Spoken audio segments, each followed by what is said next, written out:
Bonsoir Yannick. Une journée porte ouverte pour votre établissement, qu'est-ce que cela représente ? Pour nous c'est très important parce que c'est le moment où on peut montrer nos activités.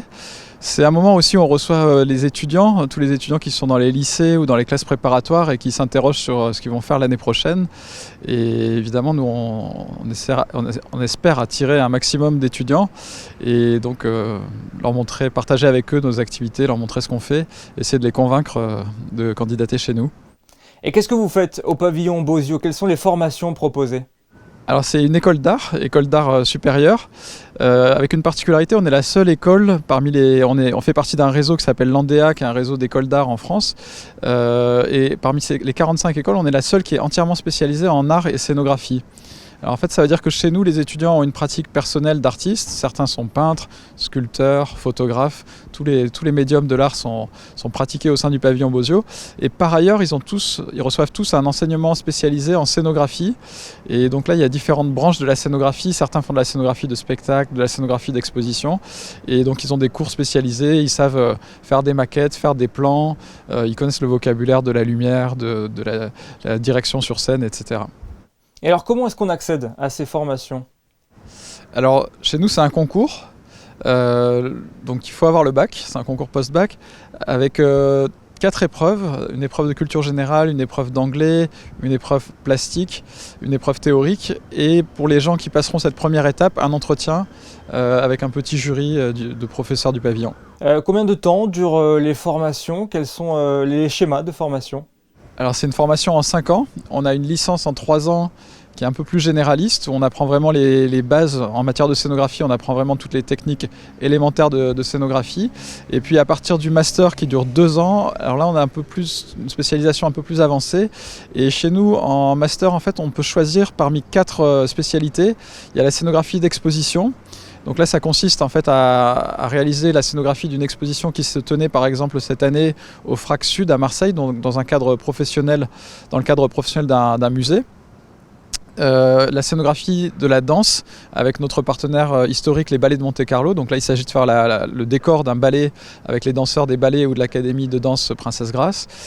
La scénographie de théâtre en partenariat avec l'école d'art de Bruxelles et celle de Lausanne. Et là, il s'agit d'adapter au plateau un texte. Et par exemple, cette année, c'était des textes de Emily Dickinson qui ont été montés au plateau dans un théâtre à Châteauroux. Et pour la première fois cette année, une 4e spécialité qui est la scénographie de la mode. Et ça se fera avec l'école d'art de Londres, Central St. Martin's. Ils ont un énorme département pour la mode et le stylisme. Et donc 7 jeunes stylistes de Central St. Martin's qui ont chacun dessiné 6 silhouettes vont venir à Monaco. Ça fera donc 42 silhouettes à faire défiler. Et ce sera le 26 avril à l'espace Léo Ferré. Et le décor est entièrement dessiné, conçu, produit par les étudiants du pavillon Bozio. Donc le master, il y a ces colorations qu'on peut choisir entre la 4e et la 5e année. On peut choisir une spécialité en 4e puis une autre en 5e. Et donc quand on sort du pavillon Bozio, après le master, on a déjà 2 expériences professionnelles échelle 1. C'est donc avec tous ces partenariats une école très professionnalisante. Le plus professionnalisant possible en matière de scénographie et comme je vous le disais, parallèlement à ce travail qui est souvent un travail collectif, les étudiants ont tous une pratique personnelle et ça sera notamment présenté au moment des diplômes. Alors par exemple pour les masters, ce sera le 18 et 19 juin si je ne dis pas de bêtises et ce sera sera dans différents lieux à Monaco sous la forme de petites expositions personnelles et il y aura un vernissage le 19 juin et ce sera ouvert au public et vous pourrez découvrir les travaux des étudiants, donc cette fois-ci leurs travaux personnels. Combien d'élèves pouvez-vous accueillir par classe ? En première année, c'est un peu concurrentiel, enfin, on va dire c'est un accès qui est pas évident puisqu'on a seulement une quinzaine de places et pour à peu près 10 fois plus de candidats, donc c'est un peu sélectif.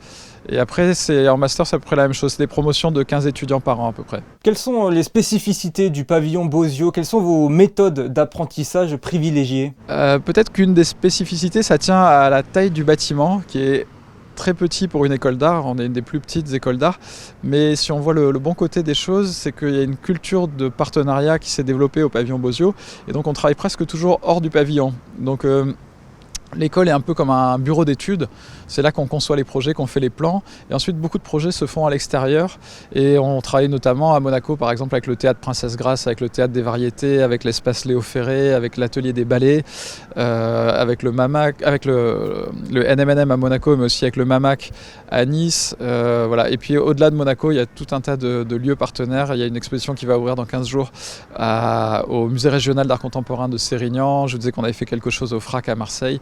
Donc en fait c'est peut-être une des particularités de l'enseignement à l'école, c'est que les projets se font souvent échelle 1 et ils sont ouverts au public dans des lieux partenaires.